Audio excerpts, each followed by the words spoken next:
Madam, Mahesh हर शनिवार इतवार गोवर्धन जाता रहता है, हो सकता है इस बार भी वो गोवर्धन में ही हो। एक काम करो, उसका फोन सर्वेलेंस पे डाल दो। जब से वो छाता से निकला है उसका फोन स्विच ऑफ है। अपनी एक सर्च टीम गोवर्धन भेज दो, गोवर्धन में उसके सारे ठिकाने पता करो। मैडम, हरिया के घर पे एक सपेरा आया था, कह रहा था कि उस नागिन को फिर से औरत बना देगा। क्या? अब ये क्या नया ड्रामा है? नागिन मैया की, नागिन मैया की, नागिन मैया की, नागिन मैया की, नागिन मैया की, नागिन मैया की, नागिन मैया की, नागिन मैया की। बापू, क्या वो सपेरा सच में हमारी दीदी को पहले जैसा बना देगा? अरे नागिन मैया की, नागिन मैया की, नागिन मैया की, नागिन मैया की, नागिन मैया की। हरिया भाई, अब भी नाराज हो हमसे? कल को चमत्कार हो भी गया तो क्या अपनी बिटिया को अपने घर पर ही रखोगे?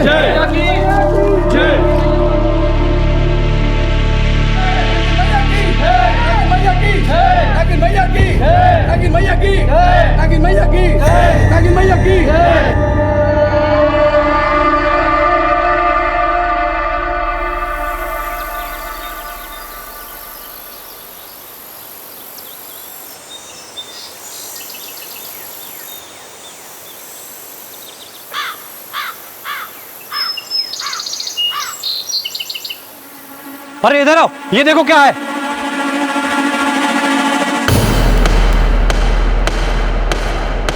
हटे यहाँ से। चलो हटो, हटो सामने से।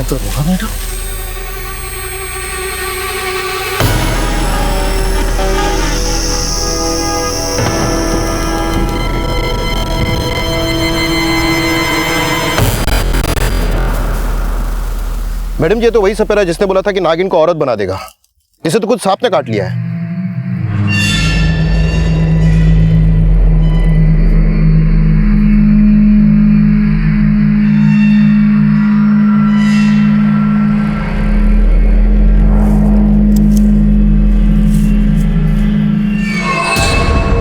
मैडम, इसकी पोटली में भूरी की तस्वीर मिली है। इस सपेरे का भूरी को नागिन बनाने की साजिश से जरूर कुछ लेना देना था। मुझे इसकी पूरी हिस्ट्री चाहिए। जी मैडम। अच्छा, ये महेश भी तो उसी दौरान छाता गांव से निकला था ना, जब ये सपेरा हरिया के घर आया था? जी मैडम। महेश का कुछ पता चला? मैडम, हमारी टीम उसे ढूंढ रही है। उन्हें बोलो तेजी बढ़ाए।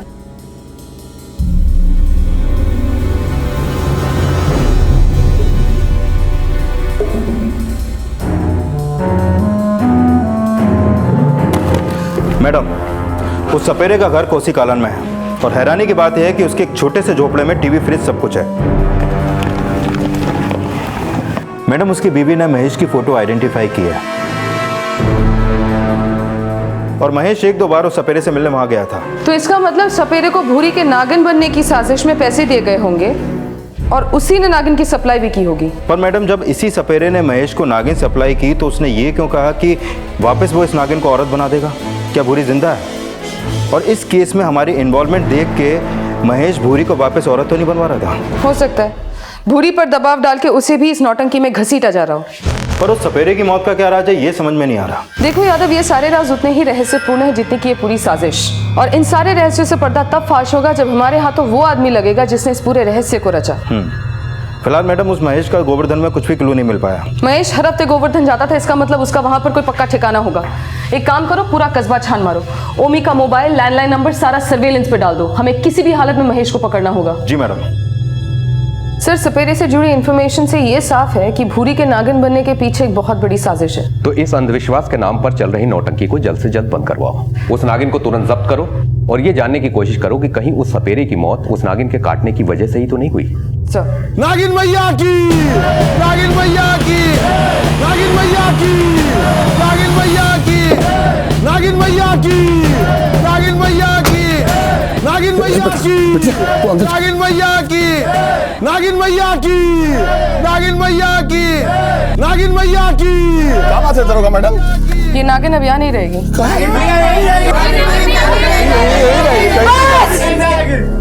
बस, हमारे पास ऑर्डर है इस नागिन नागिन को यहाँ से लेके जाने का। किसी ने भी कोई दंगा फसाद करने की कोशिश की तो उसको भी इस नागिन के साथ लेकर चले जाएंगे। दरोगा मैडम, हमारी बिटिया को लेके मत जाइए। दरोगा मैडम, हमारी बिटिया को लेके मत जाइए। दरोगा मैडम, हमारी बिटिया को लेके मत जाइए। दरोगा मैडम, हमारी बिटिया को लेके मत जाइए।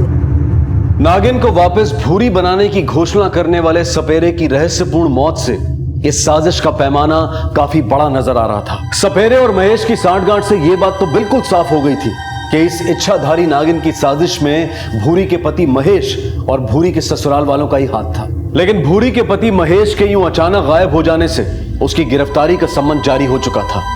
देरी थी तो बस उसके पकड़े जाने की, पर महेश की तलाश में कुछ नए राज खुलने अभी बाकी थे।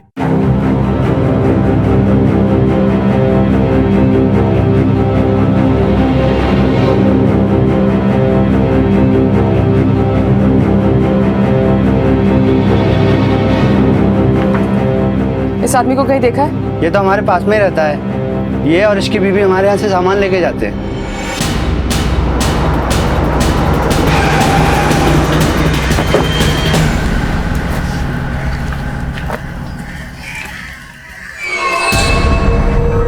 मैडम महेश इसी घर पे रहता था किराए पे, अपनी बीवी के साथ। बीवी मतलब भूरी? जी नहीं, किसी और औरत के साथ रहता था। जी बताइए मैडम को आपने जो मुझे बताया। हाँ मैडम, 3 महीने से दोनों यहीं रहते थे। कल रात को ही अचानक मकान खाली करके चले गए। अच्छा, उस औरत का नाम मालूम है आपको? सुनिधि है नाम उसका। अच्छा, और कुछ मालूम है आपको सुनिधि के बारे में, जैसे कि कहाँ की थी, उसके माँ बाप वगैरह वगैरह? नहीं मैडम, वो ज्यादा किसी से बात नहीं करती थी। इस सुनिधि की स्केच तैयार करवाओ और उसकी पूरी हिस्ट्री निकालो। क्या वो वाकई में महेश की बीवी थी या उन दोनों के बीच में कोई और रिश्ता था? जी मैडम। मैडम कहीं ऐसा तो नहीं कि महेश ने सुनिधि के चक्कर में भूरी को मार के उसे नागिन बनाने की साजिश रची हो सकता है, लेकिन इसमें ओमी की क्या भागीदारी है ये जानना भी बहुत जरूरी है, क्योंकि भूरी के नागिन बनने का फायदा ओमी ने भी खूब उठाया है।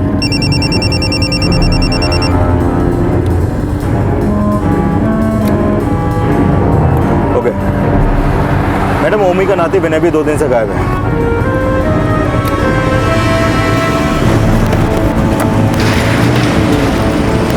मैडम जी हम सच कह रहे हैं, हमें नहीं पता ये सुनिधि कौन है। और महेश तो हर हफ्ते गिरिराज जी के दर्शन की बोल के जाता था। लेकिन करता था सुनिधि के दर्शन। अच्छा, अब ये बताओ कि विनय को कहाँ भगाए हो? हम किसी को क्यों भगाएंगे भला, वो तो खुद से गया है काशी। महेश को गोवर्धन की भक्ति, विनय को काशी की, और तुझे नागिन मैया की। तुम तीनों भक्त मिलके भूरी के साथ क्या पाखंड किए, जल्द से जल्द मुझे बता दो, वरना। कोई पाखंड नहीं किया मैडम जी, एक ही बात बार बार बोल के हम तो पगला गए हैं। तेरी ये जो नौटंकी है ना, उसका पर्दा बहुत जल्दी गिरा देंगे, समझा? उसके बाद हमारी मार खा खा के तू पगलाएगा, याद रखना।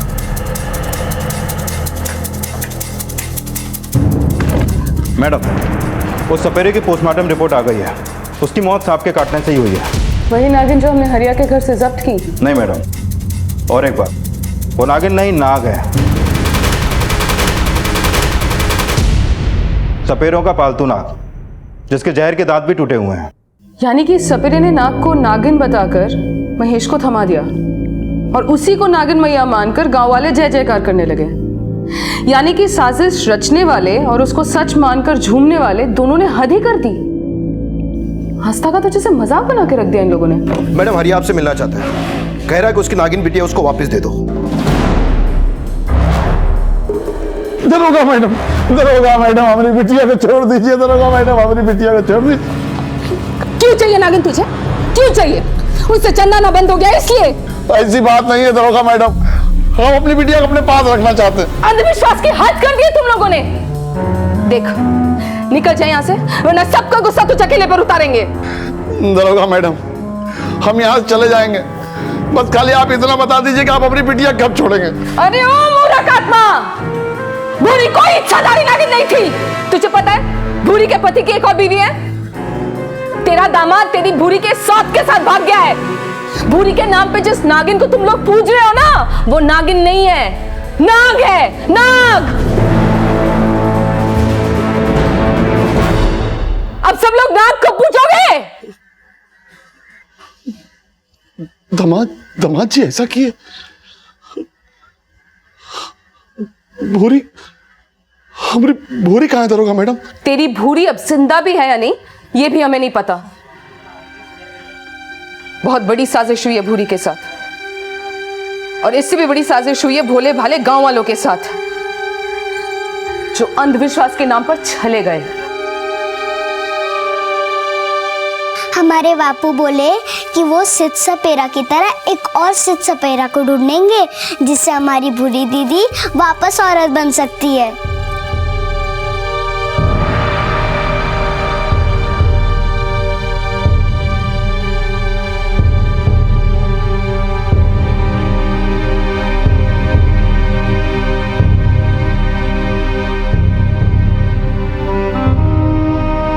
बापू, बापू, बापू, क्या हुआ बापू? आपने दूसरे से सपेरे को ढूंढा का? बोलो ना बापू, हमारी भूरी दीदी वापस कब औरत बनेगी?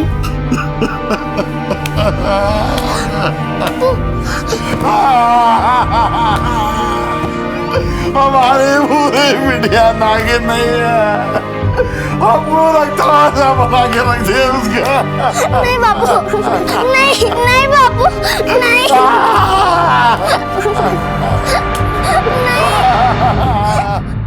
अंधविश्वास की बेड़ियों में जकड़े हरिया को गहरा धक्का लगा था, और अब जब उसे अपनी गलती का एहसास हुआ तब तक बहुत देर हो चुकी थी, क्योंकि जिस झूठ को वो सम्मान समझ रहा था उसी झूठ ने उसे दया का पात्र बना दिया था। भूरी कहाँ होगी, किस हाल में होगी, इस बात की चिंता अब एक बाप को सताने लगी थी, लेकिन काले को सफेद समझने की गलती करने वालों का हश्र हमेशा हरिया जैसा ही होता है। पुलिस हरिया के जरिए गांव वालों का अंधविश्वास तोड़ने में तो सफल हो गई थी, लेकिन इस अंधविश्वास को खड़ा करने वाले अपराधी अब भी पुलिस की गिरफ्त से बाहर थे, और फिर कुछ ऐसा हुआ जिसने इस केस की दिशा ही बदल दी। मैडम, इस आदमी ने आज सुबह ओमी को एक जवान लड़की के साथ देखा। बताओ मैडम को। मैडम, हमारी चाय की दुकान बस अड्डे के पास है। हमने देखा कि ओमी जी अपनी कार में एक औरत को लेकर आए और उसे वहां छोड़ के चले गए। वो लड़की इतना घूंघट निकाल रखी थी, उसका चेहरा ही नहीं दिख रहा था, पर हमने ओमी जी को देखा। ठीक है, तुम जाओ। मैडम, कौन हो सकती है वो लड़की? कहीं वो भूरी तो नहीं? कहीं उस सपेरे से ओमी ने तो नहीं बुलवाया था कि वो नागिन को औरत बना देगा? नहीं, अगर ये बात सच होती तो वो सपेरा ये चमत्कार जरूर दिखाता, लेकिन हमें तो उसकी लाश मिली थी वहां। ये चक्कर ही कुछ और है।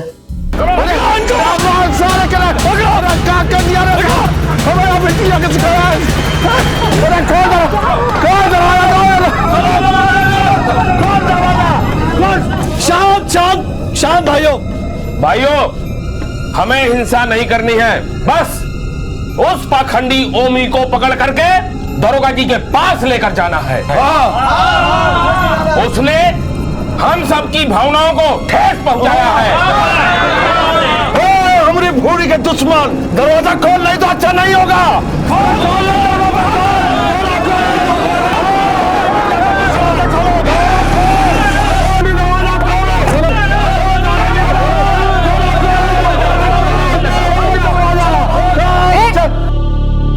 क्या नाटक लगा के रखा है ये सब? दरोगा मैडम, इसने हमारी... बहुत सुन लिया मैंने, अब मुझे कुछ नहीं सुनना। इसे लेकर आओ थाने। चल भाई।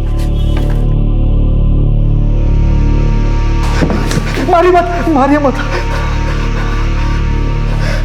हम मानते हैं कि हम भूरी के नागिन बनने को पंच बनने की सीढ़ी की तरह इस्तेमाल किए, पर माँ कसम हम भूरी के साथ कुछ नहीं किए। आज सुबह तकरीबन 4 बजे बस अड्डे पर किस लड़की को छोड़ने गया था तू? अबे बोलेगा कि पिछोड़ा तोड़े? महेश की पहली बीवी थी। सुनी थी? मतलब अपने बेटे की कुकर्मों की सारी खबर थी तुझे? हमें कुछ नहीं पता, कुछ नहीं पता। उसे तो हम कल रात पहली बार मिले थे। वो क्यों आई थी तेरे पास? वो हमसे पैसे ऐंठने आई थी।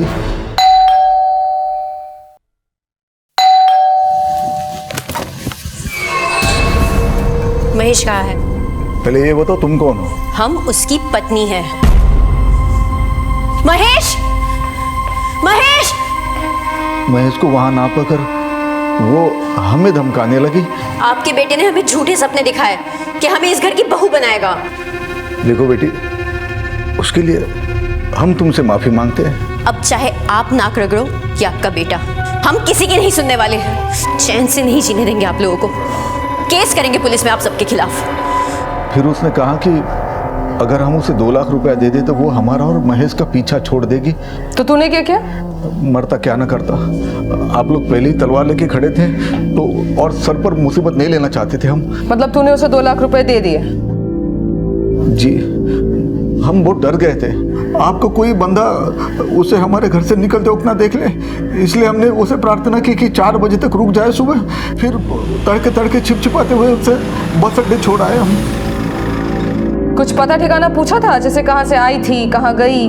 मैडम जी, हमारी बुद्धि ठिकाने नहीं थी तो उसे क्या पूछते। अगर ओमी सच कह रहा तो ऐसा भी हो सकता है कि महेश ने सुनिधि को खुद भेजा हो अपने बाप से पैसे मांगने के लिए। हमें लग रहा है कि भूरी को नागिन बनाने की साजिश महेश की थी। हरिया और गांव वालों की तरह ओमी भी इस अंधविश्वास में चला गया। बस गलती उससे ये हो गई कि वो महेश की साजिश का फायदा अपनी लोकप्रियता बढ़ाने के लिए करने लगा। अच्छा, हरिया ने हमसे ये कहा था कि महेश उस नागिन को जंगल में छोड़ के आना चाहता था और ओमी इस बात के खिलाफ था। हाँ मैडम। तुम एक काम करो, तुम बस स्टैंड जाओ और पता करो कि सुनिधि ने कहाँ की बस ली थी। सुनिधि की तलाशी में महेश तक पहुंचा सकती है। जी मैडम।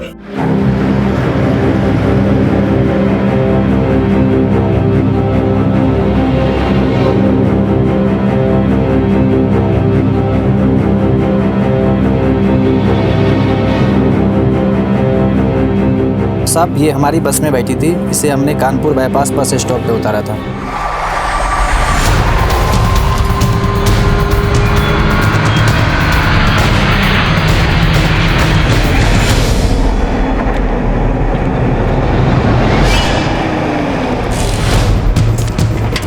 हो सकता है महेश और सुनिधि यही किसी लॉज में छिपे हुए हो। लग जाओ ड्यूटी पर। इन दोनों को देखा है?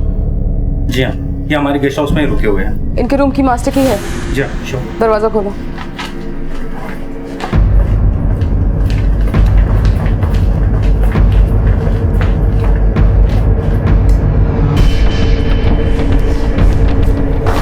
अरे आप लोग ऐसे कैसे अंदर आ सकते? महेश का है? महेश? हमें नहीं पता। जय को सर्च करो।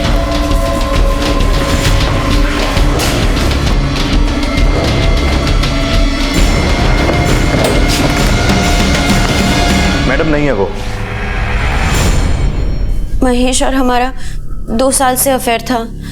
अभी 1 साल पहले हम दोनों ने कोर्ट मैरिज की, मगर उसने कभी भी हमें अपने घर वालों से नहीं मिलाया, बस हमें झूठा दिलासा देता रहा। हम चलते हैं, अगले हफ्ते मिलेंगे। एक बात बताओ, हमें क्या चित्रहार समझ रखे हो? हफ्ते के हफ्ते देखने आते हो और गुनगुना के निकल लेते हो।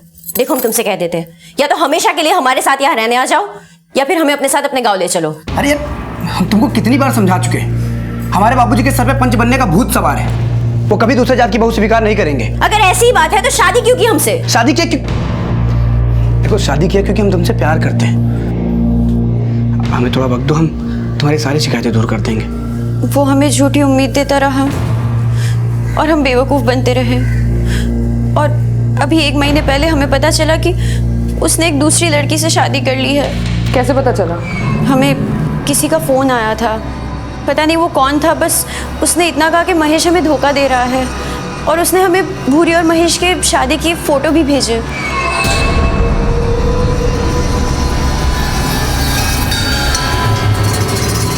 आओ तुम, अभी के अभी घर पर आओ।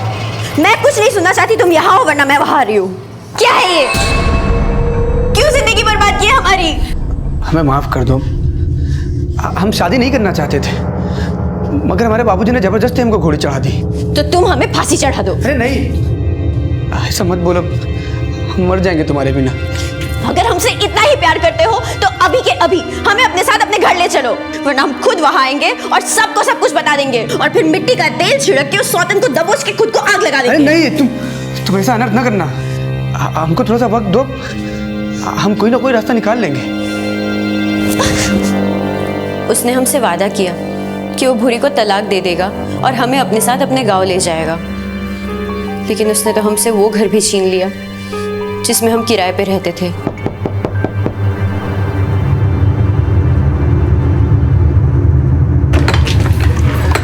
एक काम करो, जल्दी से सारा सामान बटोरो, हमें ये घर खाली करना पड़ेगा। रातों रात हमने वो घर खाली कर दिया और वो हमें यहाँ इस गेस्ट हाउस में ले आया।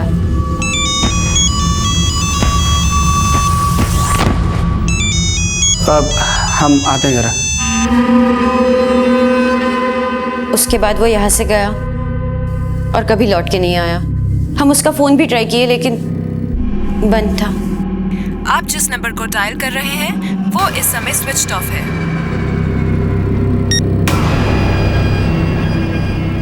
दो दिन तक हम उसका इंतजार किए, पर जब वो नहीं आया तो हम खुद उसके गांव पहुंच गए। तुमने उसके माँ बाप से 2 लाख रुपए मांगे? जी हाँ, मांगे, पर हम क्या करते? हमारे पास कोई और रास्ता नहीं था। हम अनाथ है। अगर हमारा कोई अपना होता तो हम उस महेश के झांसे में कभी नहीं फंसते। महेश का फोन तो पिछले 5 दिनों से बंद है, और तुमने अभी अभी कहा कि जब वो तुम्हें इस गेस्ट हाउस में लाया था तो उसे किसी का फोन आया था। जी, वो उसके पास 2 फोन हैं। नंबर निकालो। जी मैडम, सुनीति ने जो नंबर दिया था वो महेश के गोवर्धन वाले एड्रेस पे रजिस्टर्ड है, जो पिछले 4 दिनों से बंद है। यानी कि सुनीति सच बोल रही थी। और सेम एड्रेस पे महेश के नाम से एक दूसरा नंबर भी रजिस्टर्ड है, जो उसने 1 महीने पहले लिया था। और वो नंबर ऑन है? नहीं मैडम, लेकिन हमने उस नंबर की पिछले 15 दिनों की लोकेशन चेक की हैं। पहले उसकी लोकेशन छाता गांव और कोसी कालन थी। कोसी कालन, जहाँ वो सपेरा रहता था? जी मैडम, और पिछले हफ्ते उसकी लोकेशन बनारस थी और उसके बाद कानपुर, जहाँ महेश का दूसरा नंबर भी एक्टिव था। इसका मतलब उस दिन महेश को उसी नंबर से फोन आया था? Yes madam. इसका मतलब वो महेश का वही मौरा है जिसे उसने भूरी को नागिन बनाने की साजिश में शामिल किया होगा, और वो विनय के अलावा कोई और नहीं हो सकता, क्योंकि महेश के साथ साथ विनय भी गायब है। एक काम करो, दोनों नंबर्स की आखिरी लोकेशन पता करो। कानपुर में वो दोनों जहां पर आखिरी बार मिले थे वहां पर जाकर छानबीन करो।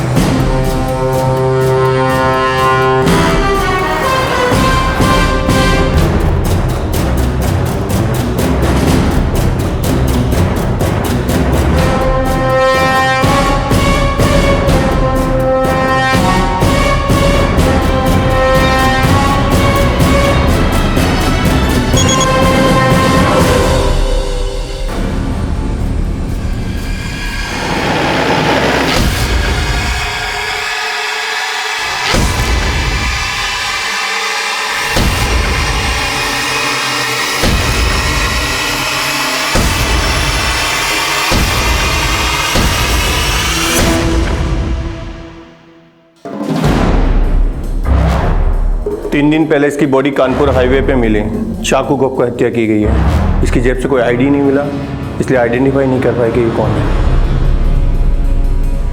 ये बात मेरी कुछ समझ में नहीं आ रही है यादव।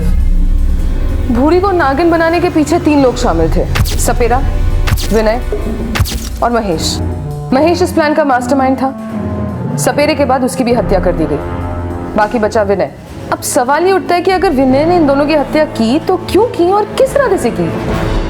महेश की हत्या ने इस केस से जुड़े सवालों को और ज्यादा जटिल बना दिया था, क्योंकि अब तक ऐसा लग रहा था कि जैसे महेश खुद इस पूरी साजिश का एक अहम हिस्सा है। वहीं विनय को पुलिस महेश का मोहरा समझती थी। अगर उसी ने महेश की हत्या की थी तो सवाल यह उठ रहा था कि ऐसा क्या हुआ कि अपने वजीर के इशारों पर नाचने वाले प्यादे ने ही अपने वजीर का सर कलम कर दिया। और भूरी को इच्छाधारी नागिन बताने की इस साजिश में विनय की क्या भूमिका थी, ये जानने के लिए पुलिस अब विनय की तलाश में जुट गई। मैडम, अभी इंफॉर्मेशन मिली है कि कानपुर की एक second hand cell purchase garage में महेश की गाड़ी सेल के लिए रखी गई है। Let's move.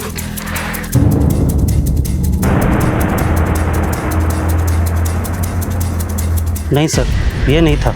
और ये? हाँ सर, यही था। कहाँ से आया था, अपने बारे में इसने कुछ बताया? मैडम जी, वो मुझे कुछ दिन पहले बार में मिला था।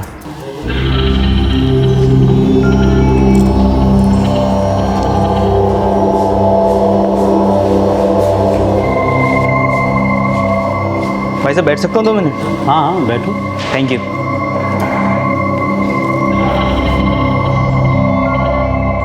बड़ा ही दिलचस्प लगा मुझे। एक ही मुलाकात में दोस्ती हो गई। जब मैंने अपने प्रोफेशन के बारे में बताया तो बोला कि वो अपनी गाड़ी बेचना चाहता है। मैंने कहा यहाँ आ जाओ। 3 दिन पहले वो यहाँ आया। मैंने गाड़ी की कंडीशन देखी तो मैंने कहा 2 लाख तक दिलवा सकता हूँ। उसने मुझसे 1 लाख रुपए एडवांस मांगे। जब गाड़ी के पेपर्स मांगे तो बोला ग्राहक लगेगा तो दिखा देंगे। लेकिन आपने उसको कुछ पैसे एडवांस में दिए थे क्या? हाँ, 50,000। वो और पैसे लेना चाहता था, कह रहा था कोई मजबूरी है। मैंने उसे एग्रीमेंट साइन करवा लिया और बोला कि जब तुम सारे पेपर्स दे दोगे तो मैं बाकी के पैसे तुम्हें दे दूंगा। उसने 2 दिन की मोहलत मांगी।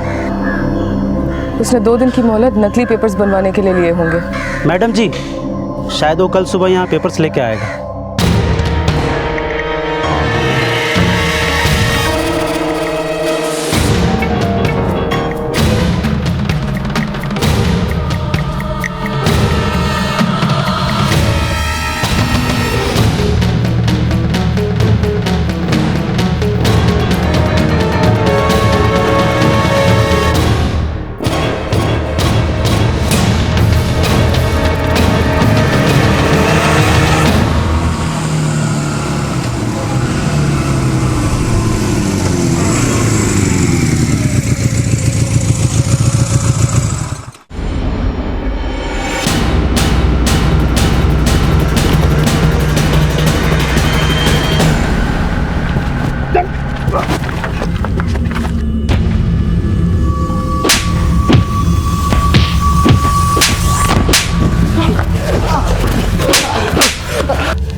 भूरी मामी को नागिन बनाने में क्या भूमिका निभाए हो? साफ साफ बताओगे कि और हड्डियां तुड़वाएं?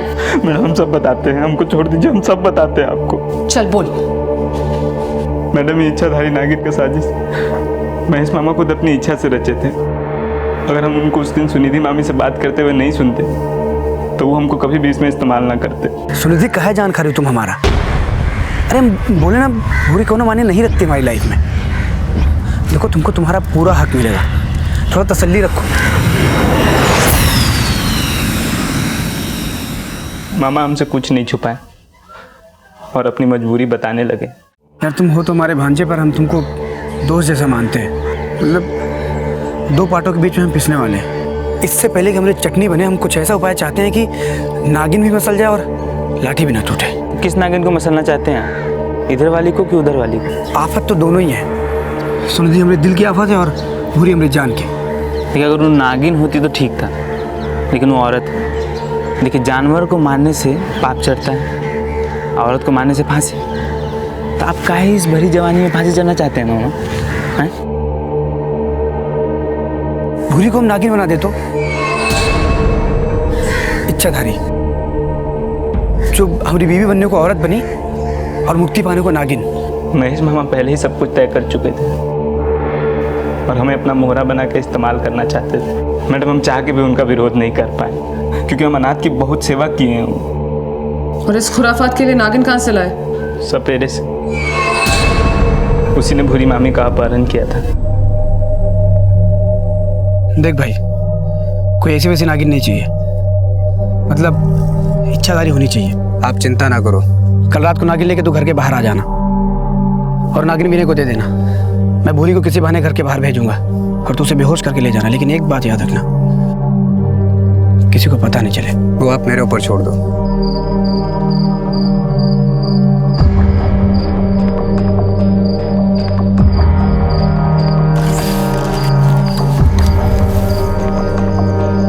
हेलो, हाँ मामा, नागिन मिल गई है।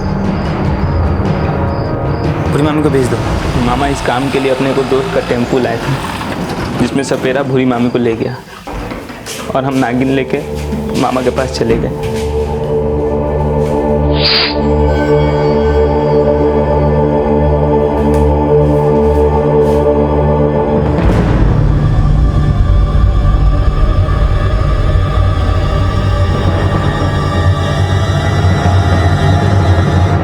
और उस सपेरे ने भूरी के साथ क्या किया?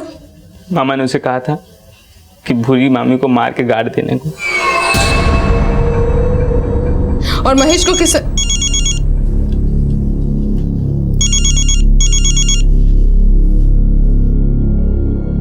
तो महेश को किसने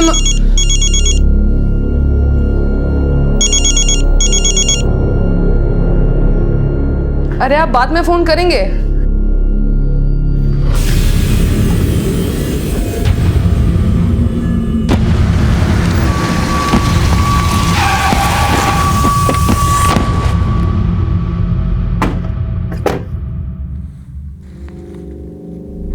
हाँ, तो आप लोग ये सोच रहे होंगे कि हमने आप सबको यहाँ पे इकट्ठा क्यों किया है। जी। दरअसल हम आपको इच्छाधारी नागिन का असली तमाशा दिखाना चाह रहे थे। असली तमाशा? जी। यादव,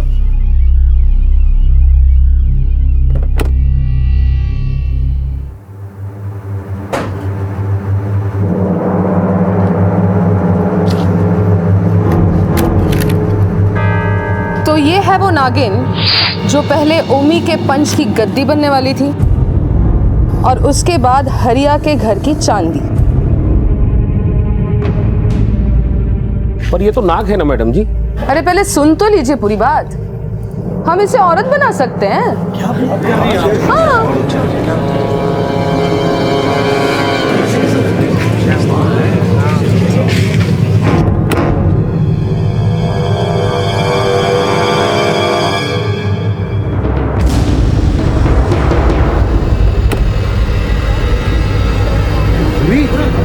भूरी? तो बहुत भूरी है। ये जिंदा है? जिंदा? मैडम जी ये तो जिंदा है। हाँ, और इससे पहले कि आप सब लोग मुझे भगवान मानकर अंधविश्वासी होकर पूजना शुरू कर दे, जरा अपना दिमाग लगाइए और सोचिए, अगर मैंने वाकई में नाग को औरत बना दिया होता ना, तो वो नाग अभी तक उस बक्से में नहीं होता। हाँ, वो नाग ही है और ये औरत के रूप में नागिन।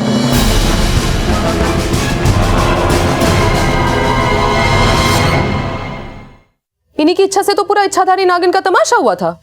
अरे आप बाद में फोन करेंगे। मैडम जी, मैं अर्जुन गिरी बोल रहा हूँ भगवती कार डीलर से। यहाँ एक लड़की आई है, विनय के बारे में पूछ रही है। गुड, आप उसको बोलिए विनय थोड़ी देर में वहां पे पहुंच रहा है, उसको वहां से कहीं मत जाने दीजिएगा। ठीक है मैडम जी।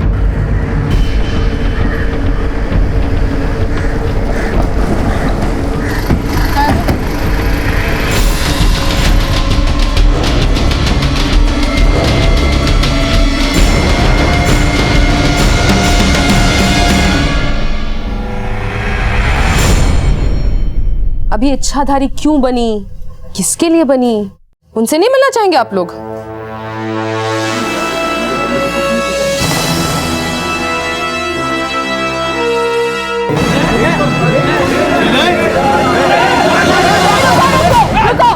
अरे इतना गुस्साइए नहीं आप लोग, प्रेमी है ये दोनों, हैं?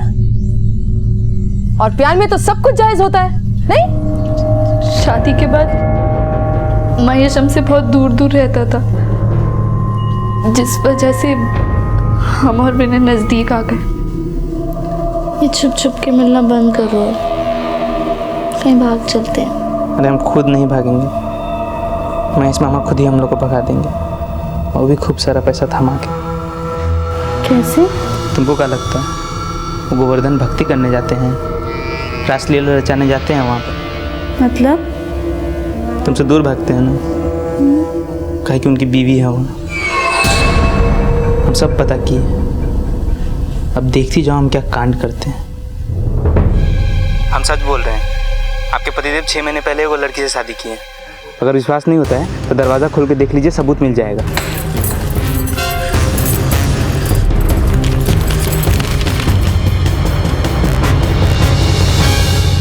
देखो तीर एकदम निशाने पे लगा।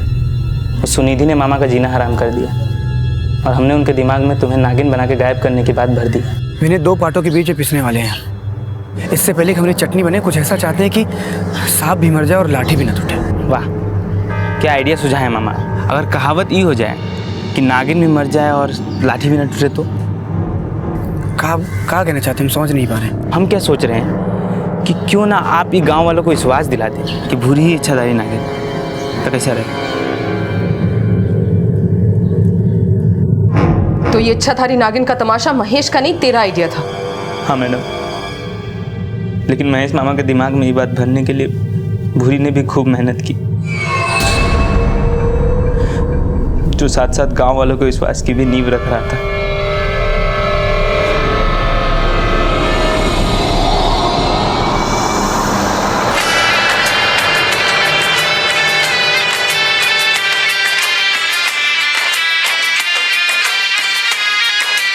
सब एकदम योजनाबद्ध तरीके से चल रहा था, लेकिन हमारे ओमी नाना ने उस नागिन को नागिन मियाँ बनाकर सब गुड़ गोबर कर दिया। नहीं तो महेश मामा चाहते थे कि गांव वालों का विश्वास जीतने के बाद उस नागिन को जंगल छोड़ा है। लेकिन उस सपेरे ने ऐसा क्यों कहा था कि वो नागिन को वापस भूरी बना देगा?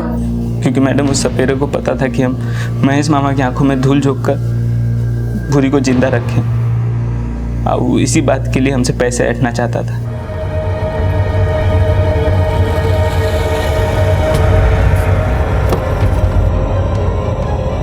तुम कहीं अब गाँव में आ रहे हो? मामा तुमको बोले ना भाग जाने को। पहले हमारी मांग पूरी कर दो। अगर ऐसा नहीं किए तो फिर देखना हम क्या करते हैं।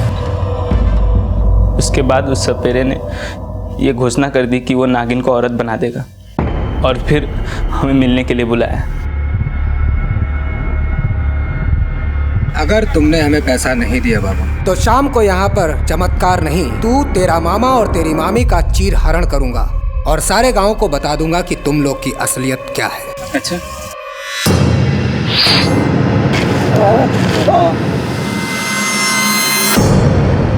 महेश को तूने मारा था? हाँ, मारना पड़ा, काहे कि हम इस राज को राजी रखना चाहते थे।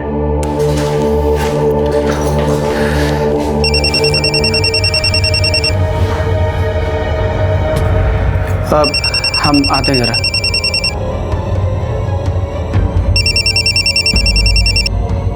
हाँ बोल।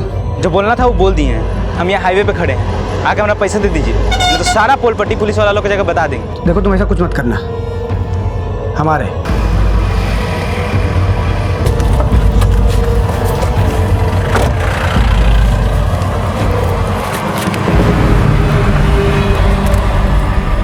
आज के बाद हमसे पैसे मत मांगना। तुम जिंदा रहेंगे तब ना मांगेंगे मामा जी।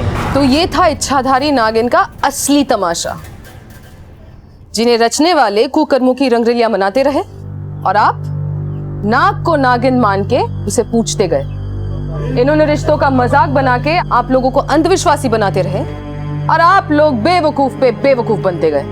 जो मारे गए वो कोई दूध के धुले हुए नहीं थे। जैसे हर हफ्ते गोवर्धन जाने वाला आपका बेटा महेश, ना वो कोई धार्मिक पुरुष था और ना ही वो सपेरा कोई चमत्कारी।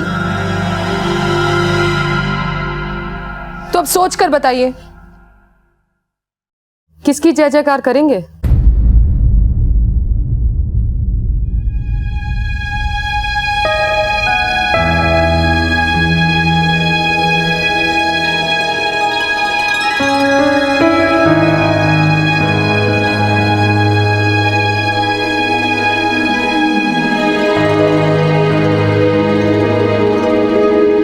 इच्छाधारी नागिन प्राचीन कहानियों में एक काल्पनिक पात्र है और उससे जुड़े किस्से कोरे मिथ के अलावा और कुछ नहीं। लेकिन इसी मिथ से जुड़ी मान्यताओं का सहारा लेकर एक ऐसे अपराध को अंजाम दिया गया जो रिश्तों को तो कलंकित करता ही है, पर साथ ही साथ ये सवाल भी उठाता है कि आज भी हमारा समाज इस तरह के न जाने कितने अंधविश्वासों में जकड़ा हुआ है। आस्था होना अच्छी बात है, लेकिन अगर आपका विश्वास तर्क विहीन है तो ये सिर्फ आपको ही नहीं बल्कि आपके अपनों को भी नुकसान पहुंचा सकता है। अब मैं अनूप सोनी आपसे विदा लेता हूं, फिर मुलाकात होगी अगले एपिसोड में एक और चौंका देने वाले केस के साथ। तब तक अपना और अपने परिवार का ख्याल रखें और देखते रहें क्राइम पेट्रोल डायल 100। सबक एक को, सीख हम सबको। जय हिंद।